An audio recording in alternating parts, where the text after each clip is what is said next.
அதிகார ஆணவத்துக்குன்னு அடங்கியே போக மாட்டேங்குது. நற்குணங்களோடு பேசினாதானே நமக்கு நிம்மதியா இருக்கும். என்ன நல்லது செஞ்சாலும் குறைதான் சொல்றாங்க, மனச நோகடிக்கிறாங்க. தவறு செய்தால் மட்டும் இல்ல, தவறான மனிதர்களுக்கு நல்லது செஞ்சாலும் வருந்திதான் ஆகணும் போல.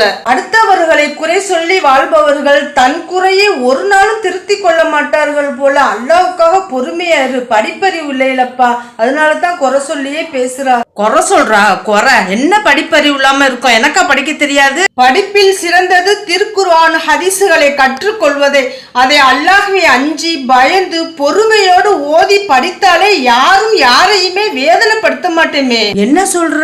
மனிதர்கள் அதிகம் சொர்க்கத்தில் நுழையக்கூடிய செயல்கள் அல்லாஹ்வின் மீது இறை அச்சமும் நற்குணங்களுமே என நபி ஸல்லல்லாஹு அலைஹி வஸல்லம் அவர்கள் சொல்லியிருக்காங்க. ஆணவத்தோடு யாரையும் வேதனைப்படுத்தி பாவத்தை சேர்க்க மாட்டேன், நற்குணங்களோடு நன்மையை மட்டும்தான்ப்பா சேர்ப்பேன்.